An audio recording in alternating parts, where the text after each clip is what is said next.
Daniel always believed in the beauty of simple things. He liked his coffee plain, his mornings quiet, and his job steady. Life, for him, had always been about comfort, not chaos.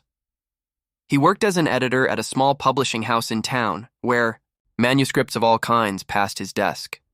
Most days he edited travel diaries, local histories, and the occasional romance novel from hopeful writers.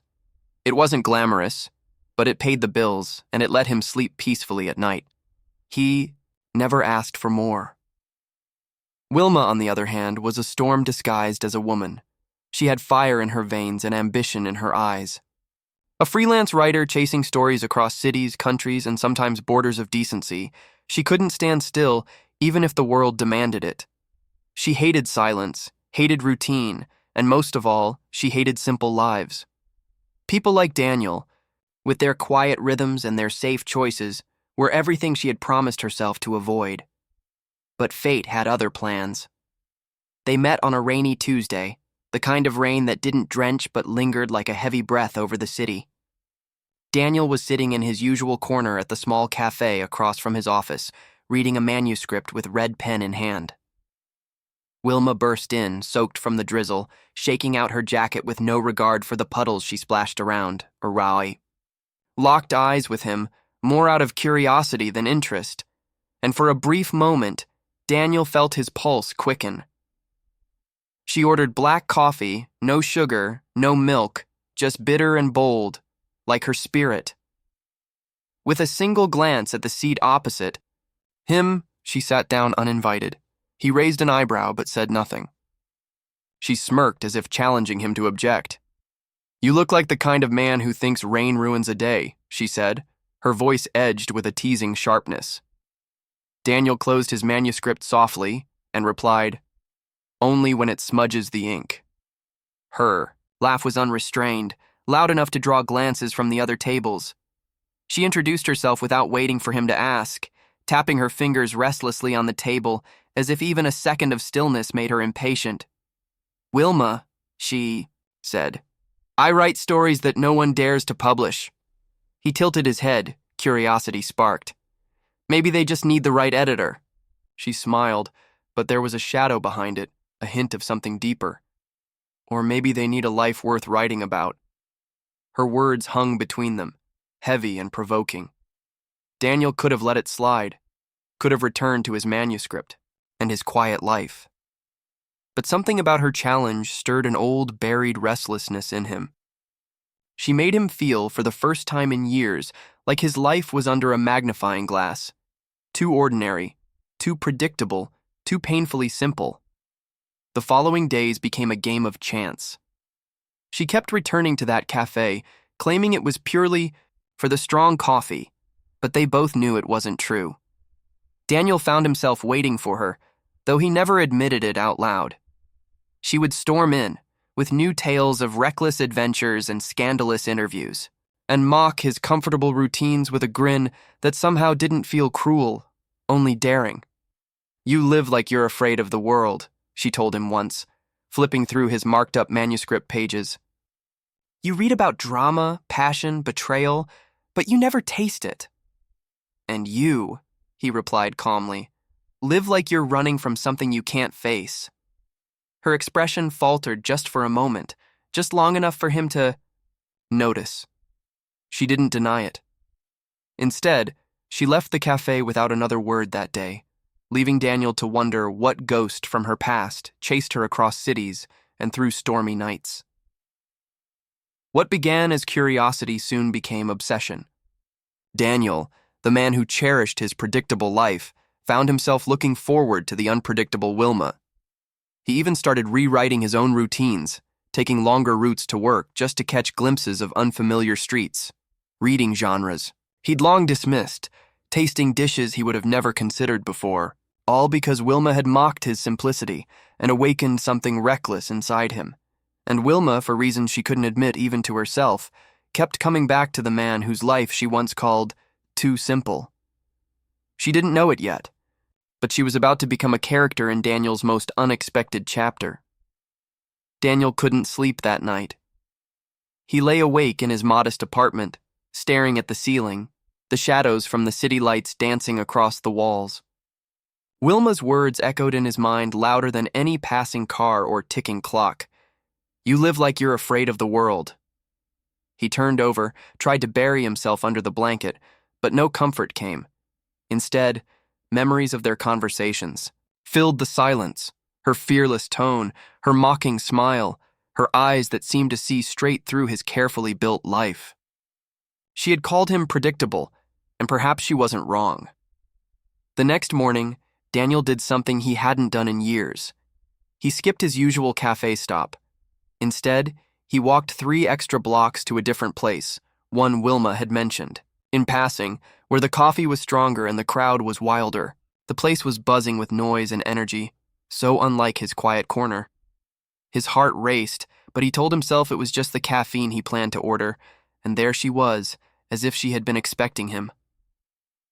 Wilma sat at a window seat, typing, furiously on her laptop, her brows knitted in concentration. When she looked up and saw him, a sly smile curved her lips. "Well, look who decided to live a little," she teased.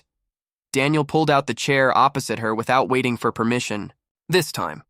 Maybe I wanted to see what all the fuss was about. She shut her laptop with a snap and leaned in, her voice lowering just enough to draw him closer. Or maybe you just wanted to see me.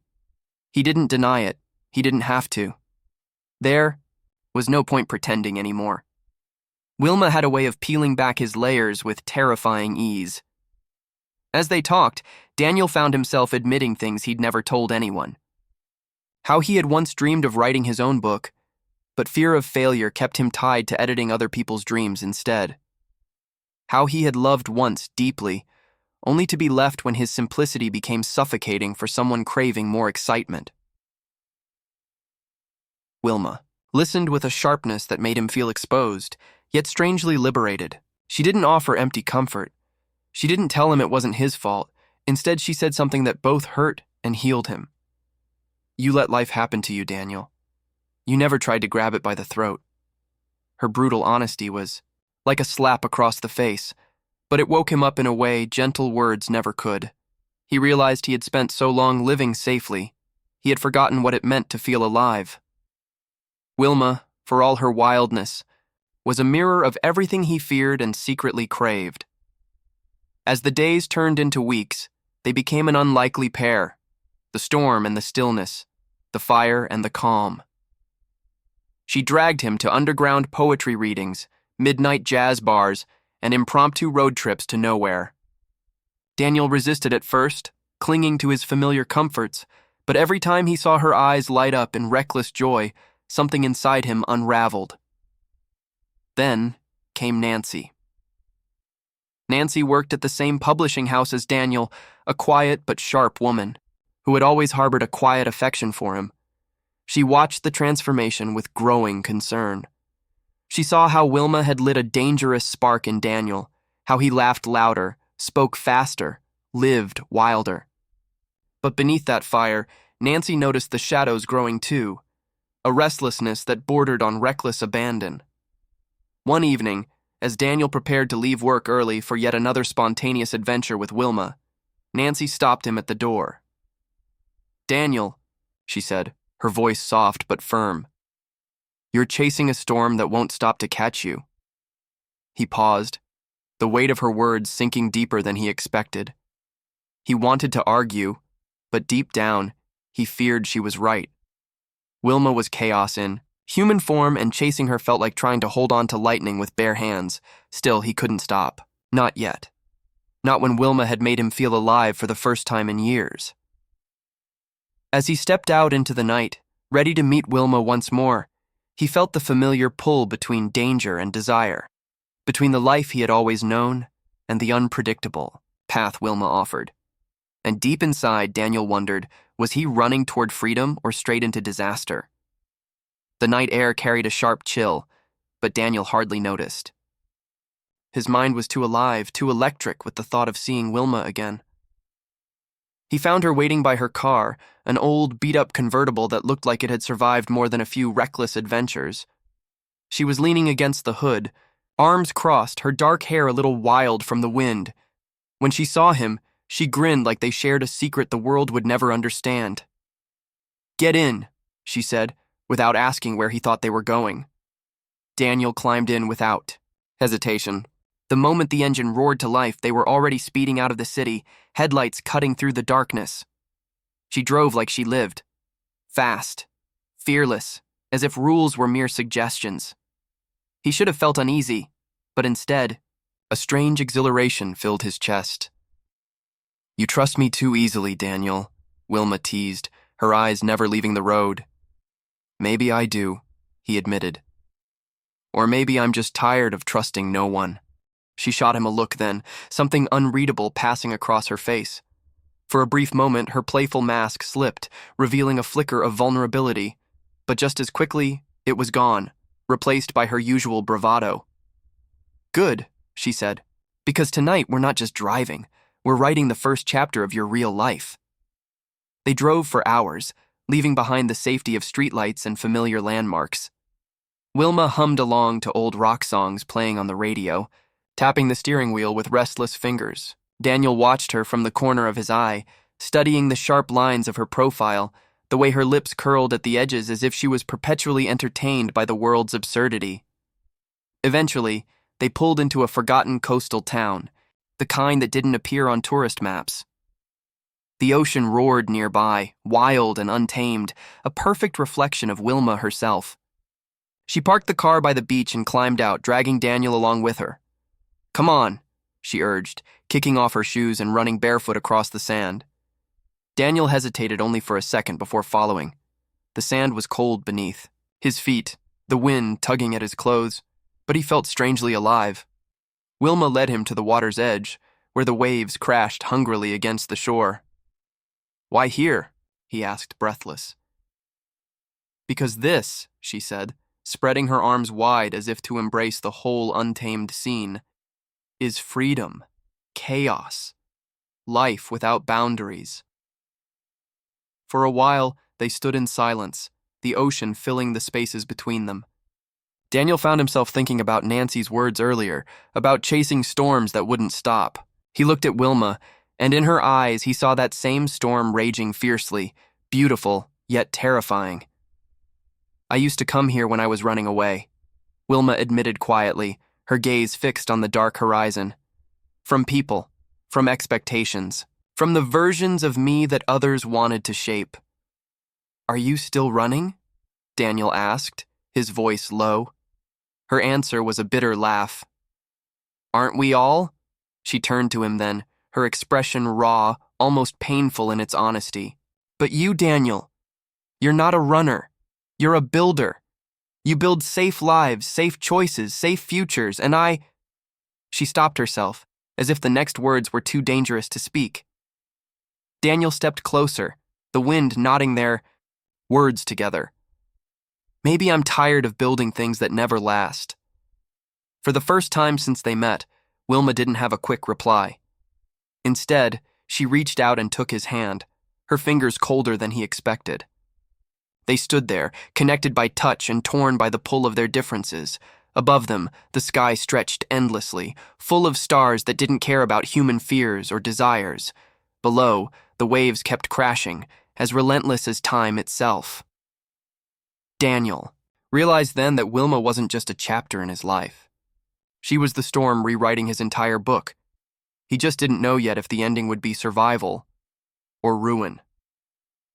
The town felt even quieter at dawn, as if the ocean had swallowed every sound while they slept. Daniel woke to the chill of the early morning breeze, his back stiff from the awkward position in Wilma's old convertible. She was already awake, sitting on the hood of the car, legs drawn to her chest, watching the sky shift from navy to a pale lavender. There was a strange softness in her face, almost like a shadow of sadness she had forgotten to hide. "You don't sleep much, do you?" Daniel's voice was rough with sleep, but there was warmth in it. She glanced down at him, one corner of her mouth twitching in a faint smile. "Not when there's life happening," she replied. "Sleep feels like missing out." Daniel sat up, running a hand through his hair as he studied her. He wanted to understand her, to decode the wild rhythm of her heart. But Wilma was like that restless sea. Every time he thought he'd caught a pattern in the waves, it changed. She was beautiful in her unpredictability and terrifying because of it.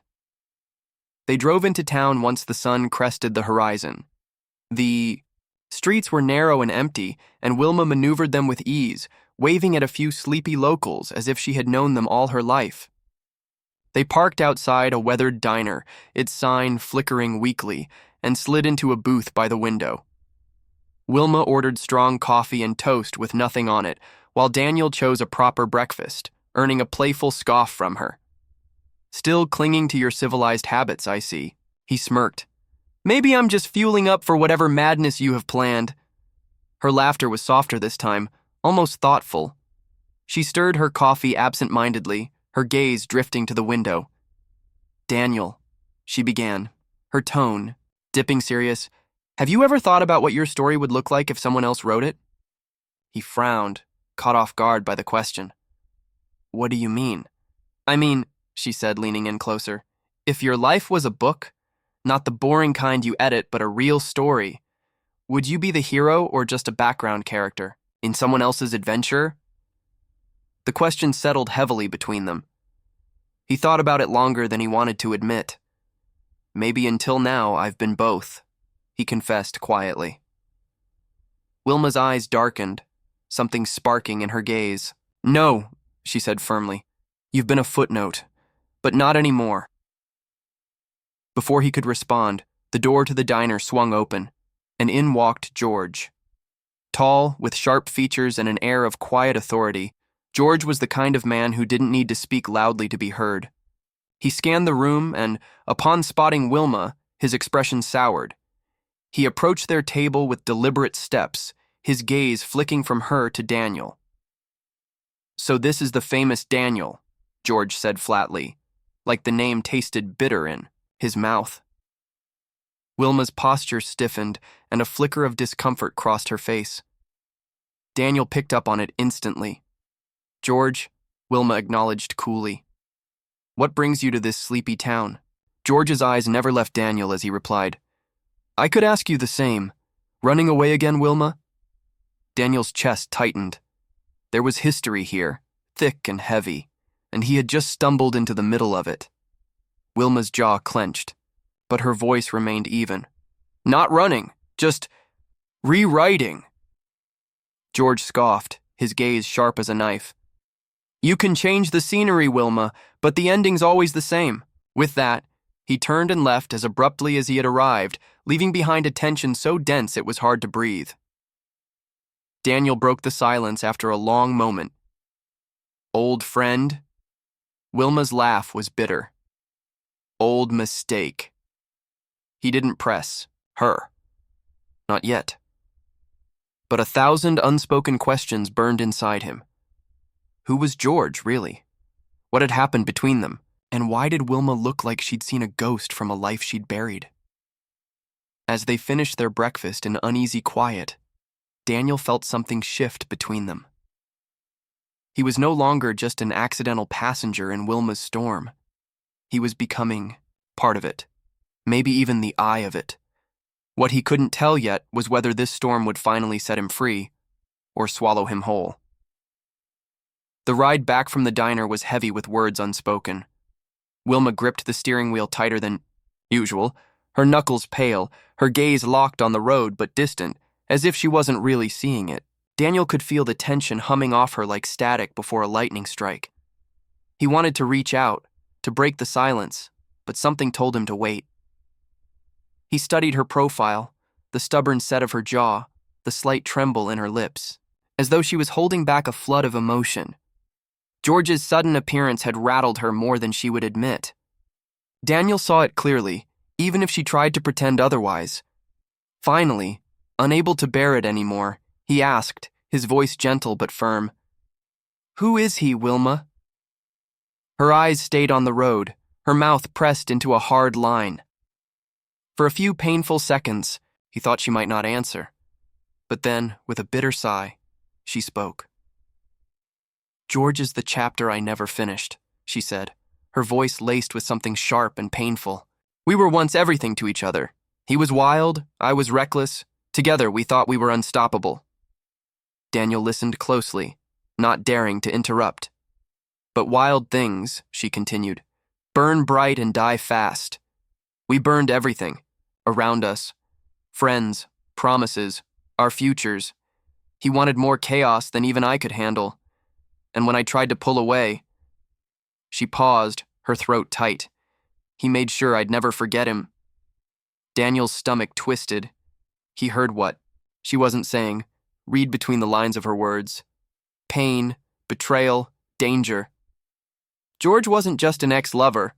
He was a wound that had never healed, a scar she carried beneath her bravado. He hurt you, Daniel said softly, not as a question but a truth. Wilma's eyes glistened, though she didn't let the tears fall. She just nodded once, sharp and quick, like she was cutting the memory off before it could bleed further. I thought I left him behind, she whispered. But some ghosts, they follow you everywhere. Daniel felt an unexpected surge of protectiveness. The man he had been weeks ago, the quiet editor with the safe life, would have backed away from this storm. But now he wanted to face it, to shield her from the shadows of her past, even if it meant walking into darkness himself. You're not alone in this anymore, he told her.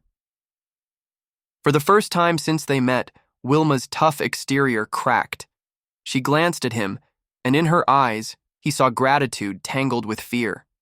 She opened her mouth to speak, but before she could, her phone buzzed sharply against the dashboard. She grabbed it and went pale as she read the message. Without a word, she tossed the phone to Daniel.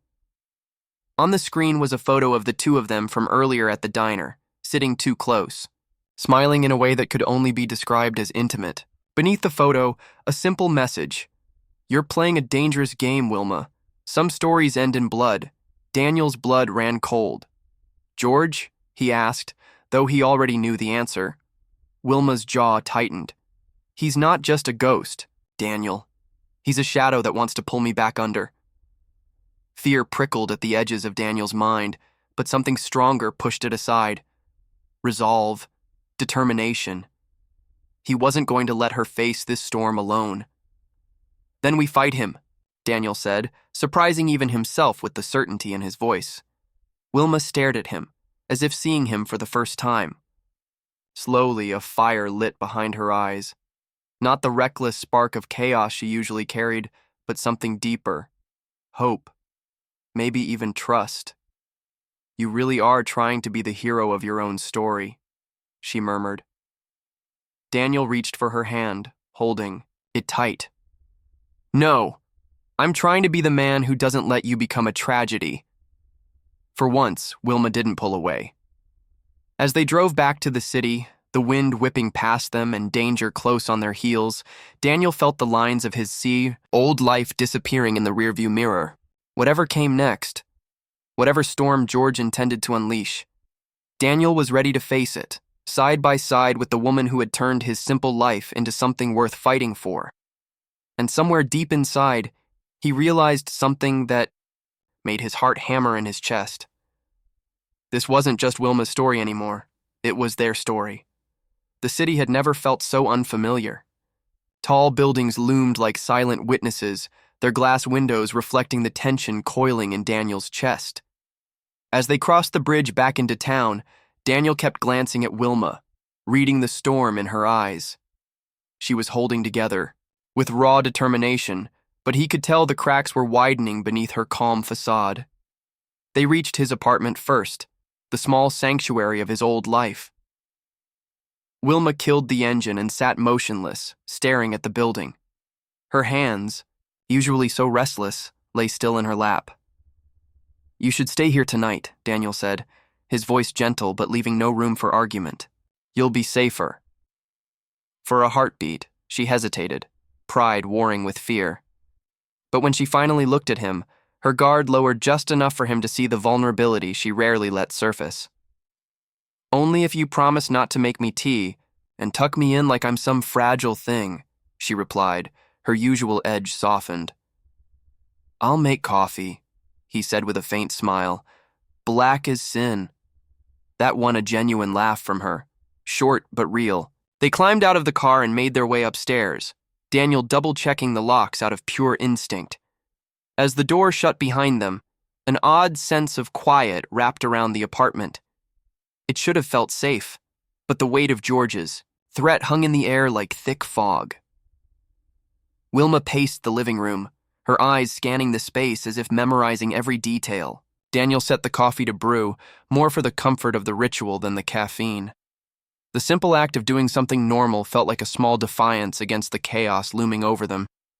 "He won't stop, you know," Wilma said suddenly, her voice tight as she traced her fingers along the spines of the books on Daniel's shelf. "George isn't the kind of man who lets go. He'll keep coming until he tears everything apart." Daniel stepped closer, the smell of brewing coffee curling between them. "Then let him come," he said quietly. "We'll face him together." Her eyes softened, but there was still a shadow of doubt lingering there. "You don't know him, like I do, Daniel. He doesn't just want to scare me. He wants to own me, to control the story of my life, down to the final tragic page. Not if we rewrite it first," Daniel replied, surprising himself with the strength of his own conviction. Before she could respond, his phone buzzed sharply on the counter. He checked it, expecting an email from work or maybe a message from Nancy, who had been unusually silent since the diner incident. But it wasn't Nancy. It was George. A single text, as chilling in its simplicity as the one Wilma had received. "Careful, editor." Some stories don't end well for the hero. Daniel's chest tightened, but he refused to show fear. He handed the phone to Wilma, who read the message and cursed under her breath. "He's baiting you now," she said, her tone dark. "Pulling you into this so it's not just my fight anymore." "Too late for that," Daniel answered. "I was in the moment you sat at my table." They stood close, eyes locked, the air between them charged with unspoken things. Fear, yes, but also defiance, connection, a strange, fierce need to stand against whatever storm was coming. A soft knock at the door shattered the moment. Daniel froze, exchanging a glance with Wilma. No one visited him unannounced, especially not at this hour. Wilma's hand instinctively moved to the heavy flashlight on the counter, gripping it like a weapon. Daniel moved cautiously to the door, peering.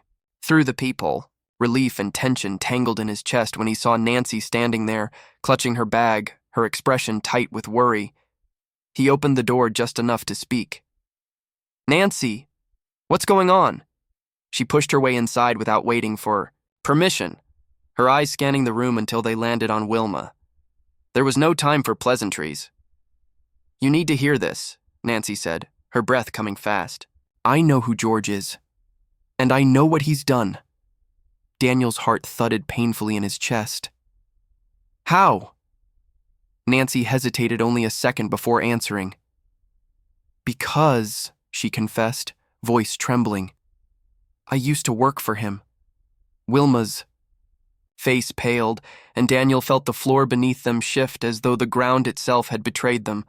The storm had just broken through their front door.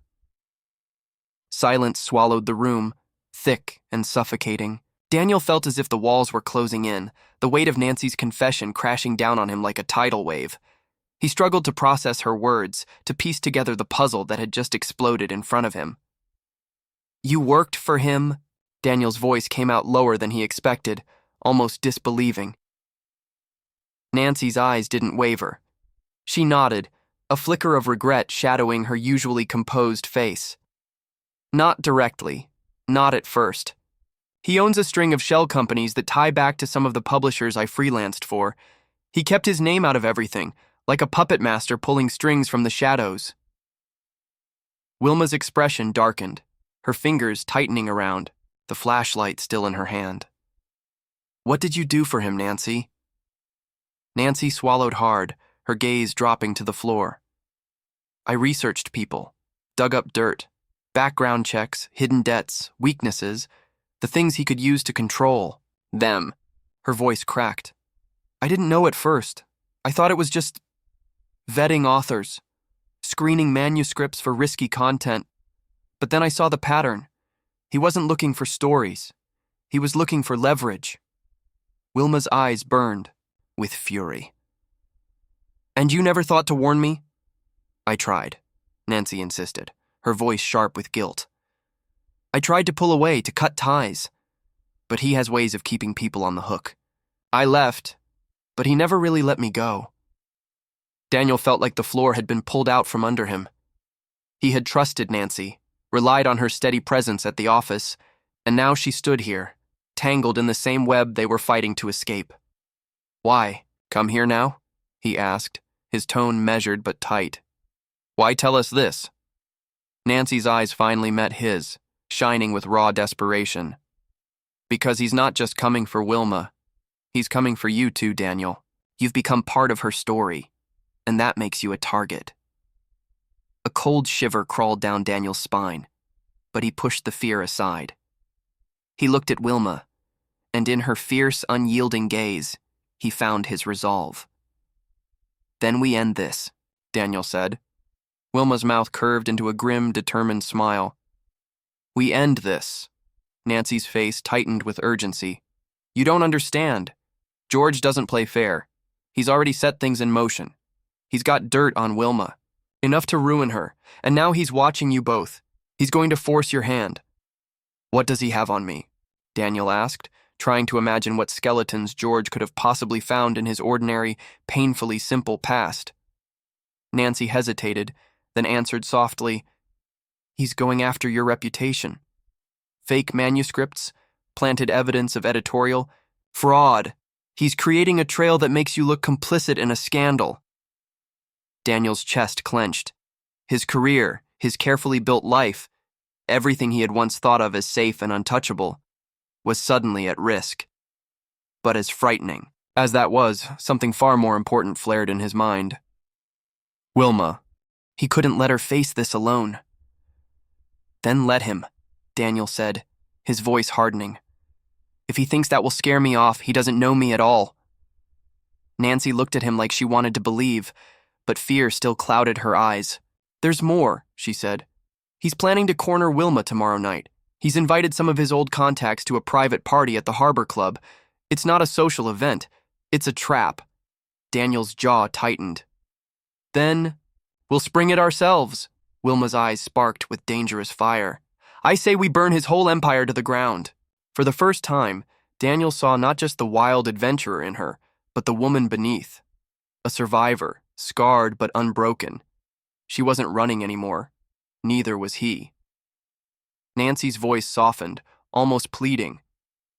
"If you go down this path, there's no turning back." Daniel met her gaze with absolute clarity. "I don't want to turn back."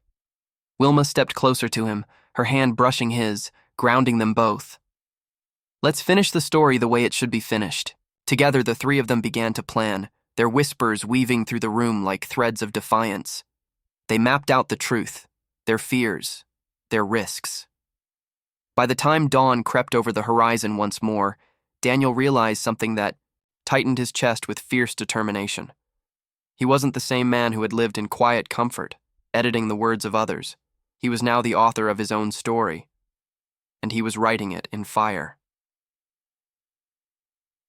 Night fell fast over the city, thick clouds, smothering the moonlight as if the sky itself wanted to hide what was about to happen.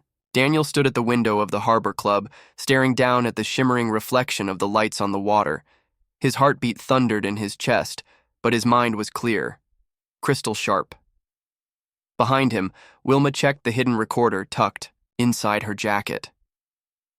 Nancy worked on syncing her phone to a live server, ensuring that whatever they captured tonight would be broadcast beyond George's control. There would be no quiet cover-up this time. Tonight, the truth would explode in the face of the man who thought he could play puppet master forever. "You're sure this will work?" Nancy asked, her voice tight. "It has to," Wilma replied, her eyes locked on Daniel. "We're not leaving this place until we bury him." Daniel took a slow breath. He hadn't worn a suit in years, but tonight he wore one sharp enough to cut glass. He needed to look the part, the obedient editor who'd supposedly fallen into George's orbit. Wilma looked like a storm dressed in silk, dangerous and breathtaking all at once. She wasn't hiding anymore. She was daring George to come at her. As the room began to fill with George's chosen crowd, slick men with expensive smiles, women with eyes like sharpened knives, Daniel felt the old, familiar urge to step back, to disappear into the shadows of other people's stories. But he refused.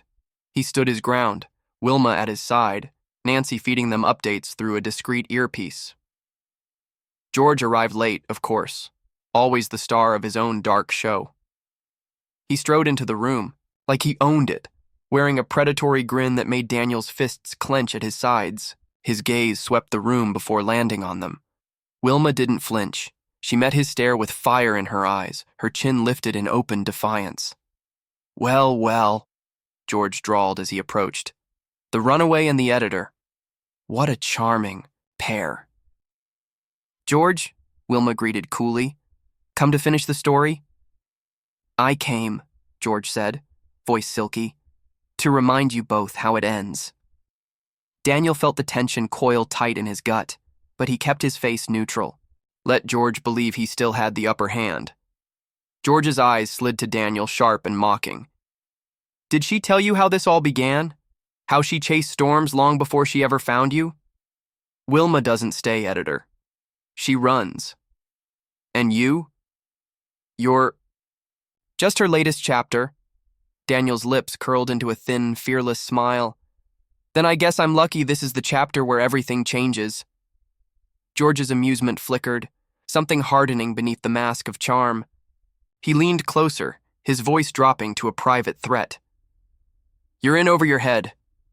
Before Daniel could answer, Wilma spoke, her voice sharp enough to slice through the noise of the party. "Then let's see if you can swim." With a subtle nod to Nancy, the trap was sprung. Hidden devices lit up across the room, quietly transmitting the conversation to open networks, spilling George's every venomous word into the public domain. His empire, built on shadows and secrets, was now exposed under a blinding light. For a moment, George didn't realize it. But then Nancy stepped forward, holding her phone up, her eyes burning with quiet triumph. "Smile for the world, George," she said, her voice carrying across the stunned silence of the room.